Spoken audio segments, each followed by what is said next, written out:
What's up, metal and heavy music fans? This is it, my picks for the top 10 best metal albums of 2021 overall. But if it gets too close, I gotta kill it all. I'm gonna need the help. My annihilation.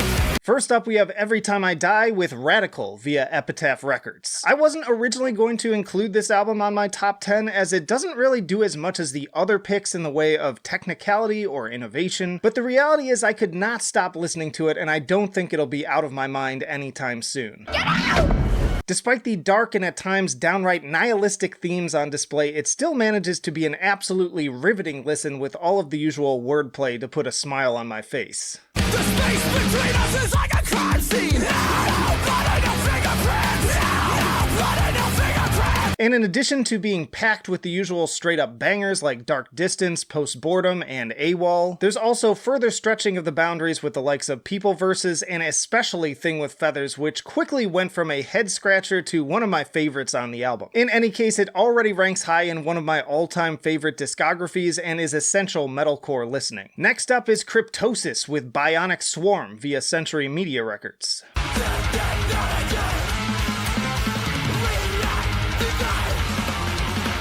It's rare that I review thrash metal albums, and even rarer that they make a year-end list, but Cryptosis' perfect combination of thrash, prog, and sci-fi imagery just does it for me. As a guitar guy, I can appreciate the seemingly endless hooks and diverse shredding, but let's not also forget the many moments of great scream-along vocals to go with them.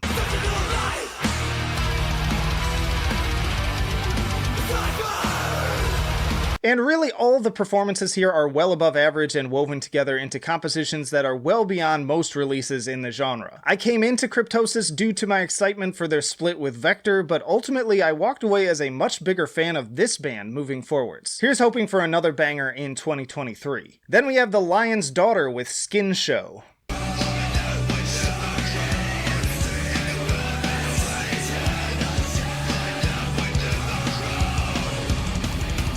This is probably the most successful fusion I've seen of metal and horror to date, managing to maintain the heaviness and intensity of sludge, but also the eerie, uneasy feelings evoked from movies like The Exorcist and Suspiria.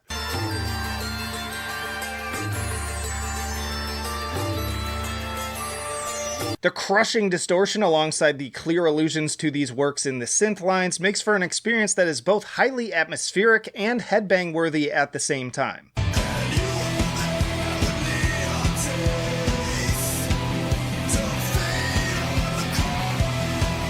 As for the band themselves, I've enjoyed the albums leading up to this one, but I think that Skin Show is easily their best work to date and most completely captures the energy they've been striving towards. My only critique is that it should have been dropped in October at the height of spooky season. Hellish lizards, skeletal reapers, demons, zombies, ghosts, lust-crazed muckmen! Next is Zao with The Crimson Corridor via Observed Observer Recordings.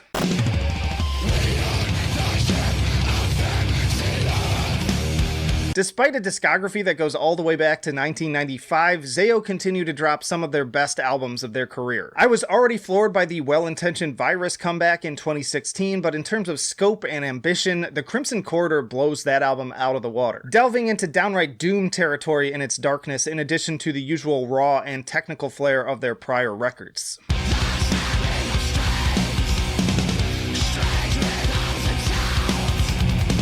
It's always exciting to see a foundational band in the genre still innovating to the present day, and honestly, just a metalcore album in general that sounds markedly different from anything else out this year. Just be prepared to explore some truly dark corners of your psyche with this one. Then there's Carcass with Torn Arteries via Nuclear Blast Records.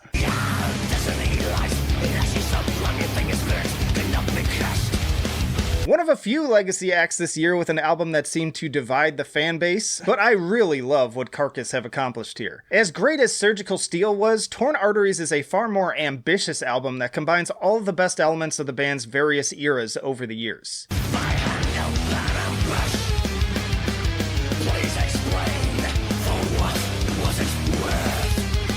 You get incredible moments of the melodic death metal of Heartwork and Surgical Steel, the more progressive elements of Symphonies of Sickness, and even what feels like a more successful version of the Death and Roll of Swan Song. All of this largely driven by Bill Steer's guitar work, which is as impressive as ever. I didn't even have super high expectations for this one going in, but it absolutely blew me away, and I'm still enjoying it. And then appropriately right after that, we have Rivers of Nihil with The Work via Metal Blade Records. I want your money, your time, I want your patience and your pride. Another very divisive album that people seem to either love or hate this year, and I easily fall into the former category. Honestly, it seems like a lot of people were wanting Owls too, and it's precisely the fact that it wasn't that it landed on this list. As much as I loved the previous album, I respect bands that continue to push their boundaries, and the incorporation of these more electronic and vaguely industrial elements is fantastic on songs like Focus.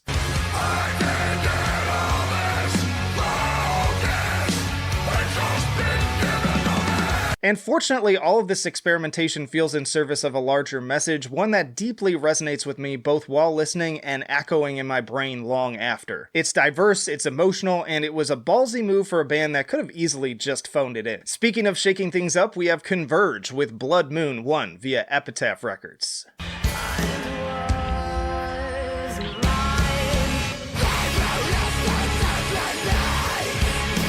As I said in my review, if you wanted a Converge record, you're just gonna have to wait because this really isn't that. This is a fully integrated collaboration with Chelsea Wolfe and Ben Kissholm and Stephen Brodsky of Cave In and Mutoid Man, one that results in a completely different sound than what you're used to.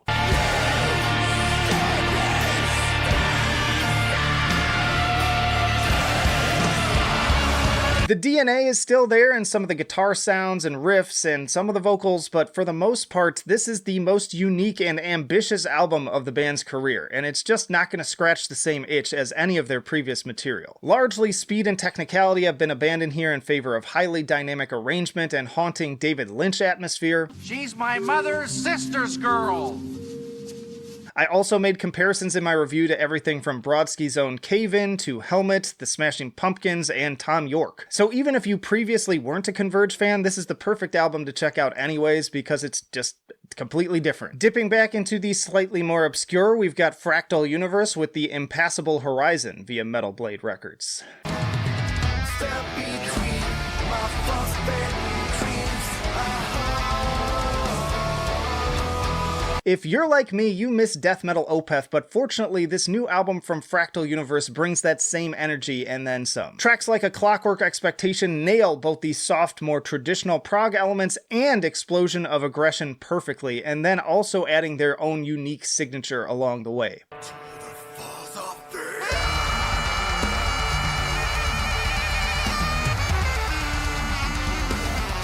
It's all of those years of Ackerfeldt's carefully calculated and dynamic songwriting colliding with the more modern and technically dense take on the genre of Obscura and First Fragment. That's not even to mention the utterly entrancing vocals and sudden explosions of saxophone. The Impassable Horizon is not only one of the best albums of the year, it's also one of its biggest surprises. And then here we go again, it's Gojira with Fortitude via Roadrunner Records.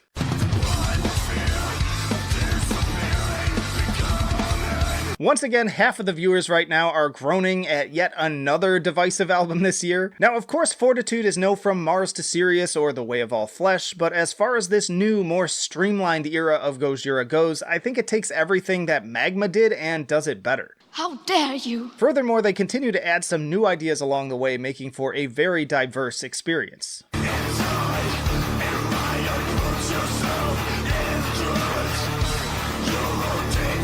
There's a little bit of everything here, and yet it all comes together in a consistently engaging way. The performances are impressive, there's plenty of emotion on display, and above all, it's just fun. Disagree if you want, but I couldn't put this album down. Just hook it to my veins! And then, for the number one spots, some of my picks were hard this year, but this one was easy. It had to be this album, and it's held that position without contest since it came out all the way back in August. It's Between the Buried and Me with Colors 2.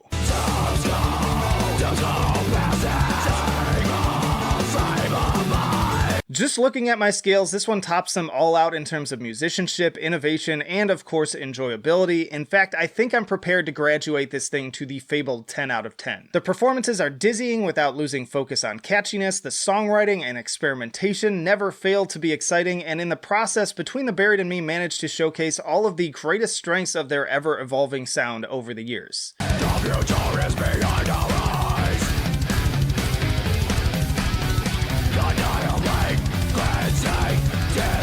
And extra props to a fan and now friend who gave me a spare ticket to see that these songs are just as spectacular live, especially that drum solo. You know the one. I have so much more to say about this one, but you can check out the full review for extended thoughts. Also, check out these other lists by genre for more of my picks, and let me know your favorite album of the year in the comments. But that'll do it for now. Flight of Icarus signing off. I will see you in the trenches.